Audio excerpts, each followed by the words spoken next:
¿Se metieron? Van a salir, muchachos. Ojo con esa puerta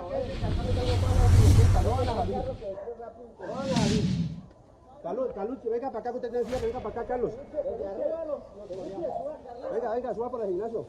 Los que tienen las tablas allá abajo, en la puerta. Murillo. ¡Salgan de ahí! Las noches del 21 y 22 de noviembre de 2019, estos eran los mensajes que circulaban por WhatsApp en los chats familiares y de amigos, en las redes sociales y hasta en medios de comunicación. Miles de colombianos entraron en pánico.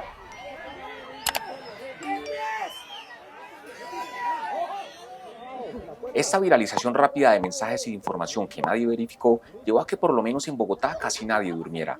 Las escenas que circulaban por redes sociales mostraban a ciudadanos de todas las edades armados con escobas y recogedores dispuestos a proteger sus pertenencias de un enemigo que nadie vio, pero que todos creían saber de dónde venía, de Venezuela. Juntos acá. Se están metiendo, mami, mira allá. ¡Mariana! Rutas del Conflicto, con el apoyo de UNESCO y su campaña Social Media for Peace y la Unión Europea, les cuentan esta serie de cortos cómo los discursos de odio y la desinformación salen de las redes sociales para afectar a personas en la vida real. Esto es, se metieron a los conjuntos. Capítulo 1.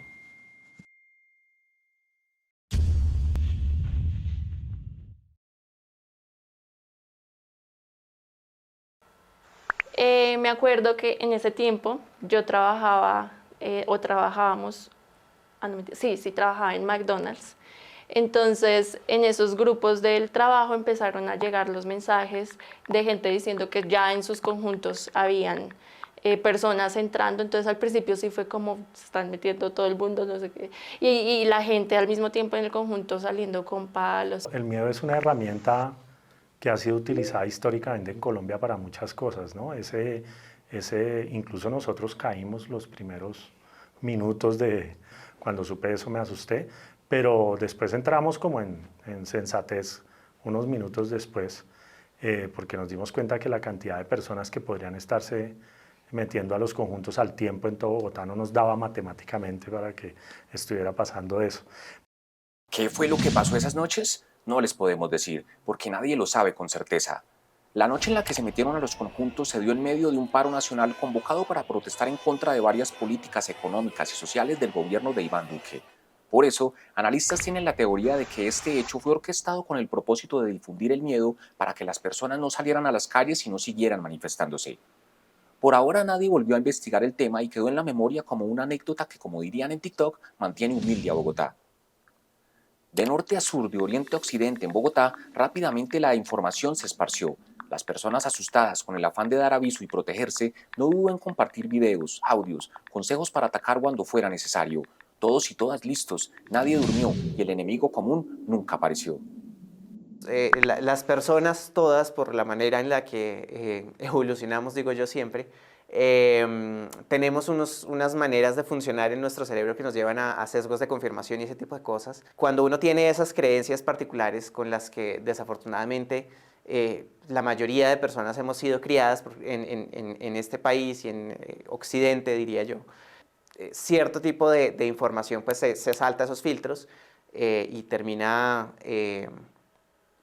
digamos que llevando a que uno comparta y recomparta este tipo de desinformaciones así uno no esté seguro de que son ciertas o que sean evidentemente falsas.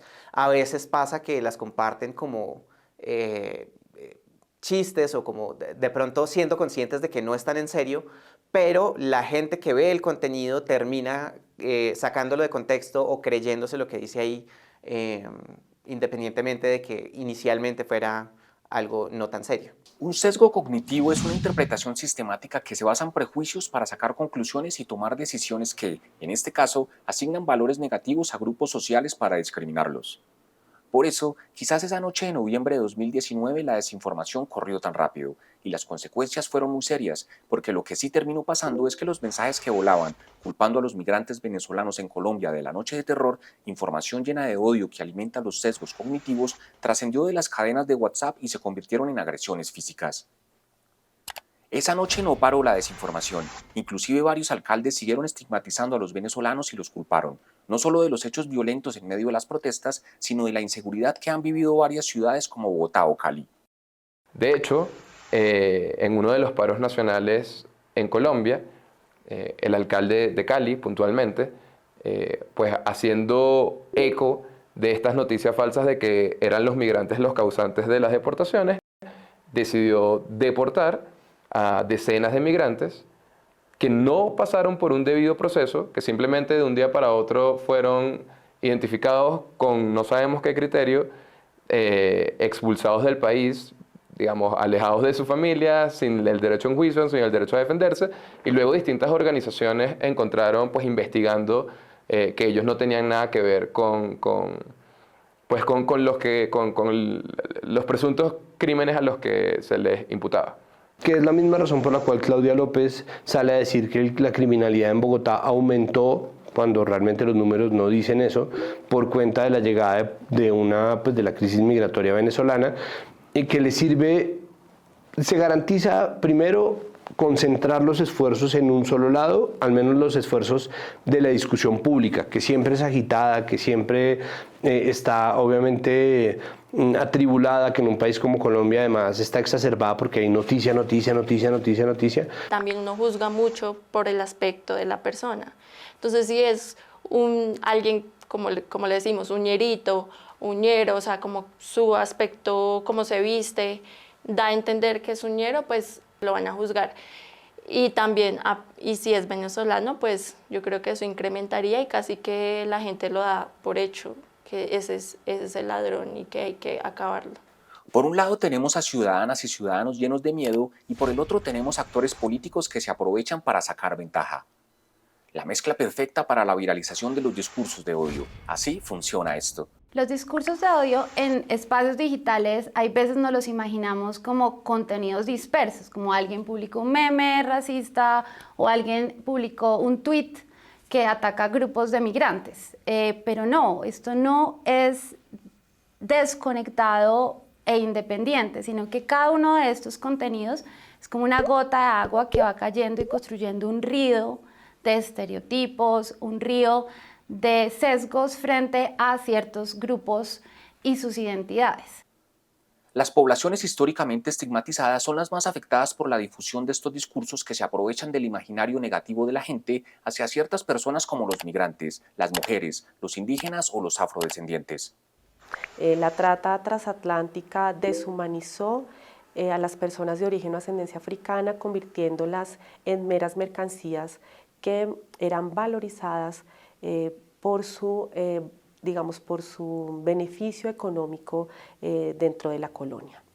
Y esta forma de comerciar a las personas para la obtención de riqueza se justificaba en un discurso, por supuesto, que permitía que estas personas fueran tratadas como objetos.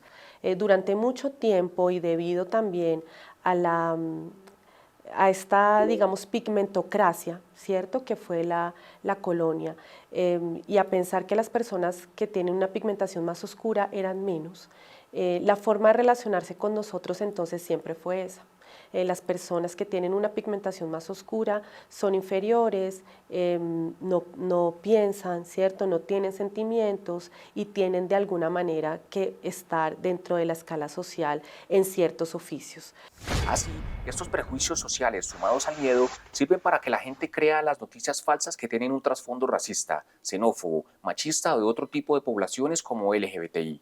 Si a esto le sumamos la capacidad de viralización que tienen las redes sociales, tenemos entonces discursos de odio amplificados. El tema de por qué las redes sociales son cuartos o espacios o plataformas más que fortalecen estos discursos de odio, los amplifican, los viralizan, los llevan a esquinas donde antes no estaban. Esto es porque hay un fenómeno que se llama la amplificación algorítmica. Estas herramientas de comunicación visibilizan más ciertos contenidos que otros. ¿Por qué? Porque al final estas herramientas están buscando, o su modelo de negocio es generar actividad, interacción, interés. ¿Para qué? Para vender pauta, para generar más clics. Entonces les interesa que la información que está siendo más popular al final se vuelva aún más popular porque se sabe que está generando o agregando más personas a esta conversación. Nosotros somos una sociedad, ahí sí generalmente, en general y de manera amplia, muy racista, muy sexista, muy homofóbica, muy transfóbica, muy xenofóbica, y eso es lo que yo entiendo como sesgos estructurales, ¿no? El racismo estructural o el machismo estructural hace que la gente pueda estar queriendo cuidar el lenguaje, pero incurre en frases o en tropos que son sexistas o que son homofóbicos, que son transfóbicos o que son racistas, como parte de la construcción de su visión del mundo. Entonces esto es lo que llama Sinan Aral la tiranía de las tendencias. Entonces, si un contenido que genera tantas emociones como un ataque racista lleva rápidamente a muchos grupos a ponerse a favor o en contra del ataque, el algoritmo identifica que algo está generando más contenido de lo normal, que hay muchas emociones, que hay muchos likes, que hay muchos seguidores que se están sumando a esta conversación.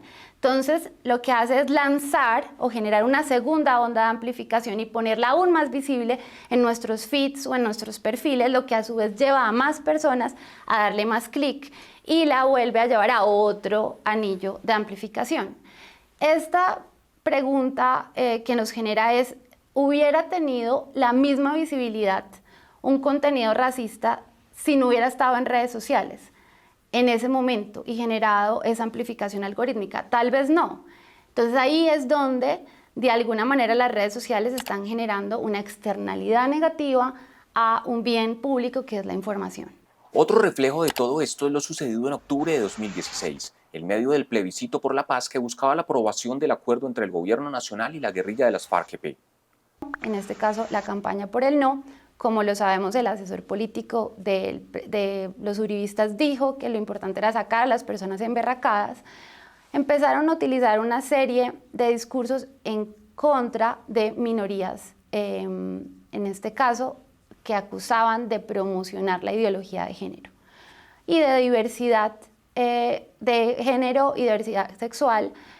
Desde eso utilizaron ese argumento para hacer pensar que había un enemigo que se iba a fortalecer, y eran estos discursos ideológicos en el plebiscito. Y eso llevó a que claramente muchos usuarios de redes empezaran a temer a través de los contenidos que estaban viendo que en los colegios de sus hijos se iban a imponer nuevas ideologías a través de unas cartillas. Entonces, la pregunta y lo interesante de todo eso es que lo que se utilizó para generar emociones que llevar a las urnas, muchos de estos discursos quedan instalados y siguen generando miedos, hasta el punto que hoy en día todavía tenemos esta serie de campañas que se llaman Con mis hijos no te metas. Y es la idea de que los padres de familia quedaron con grandes miedos a raíz de todo este tema del miedo del monstruo de la ideología de género, de que en los colegios sus hijos van a ser adoctrinados. Entonces, discursos que funcionan o se alimentan con recursos de campaña generan efectos a largo plazo que son difíciles de combatir en ciertos grupos de la población.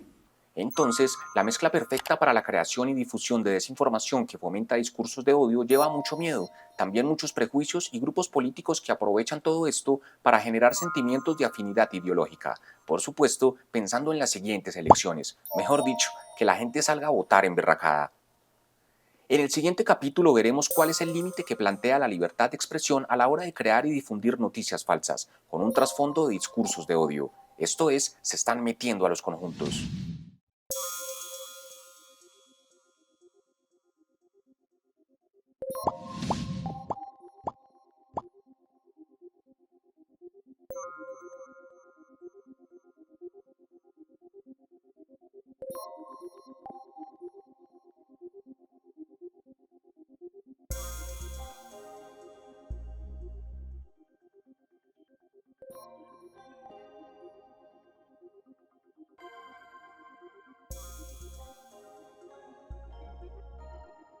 Grabando.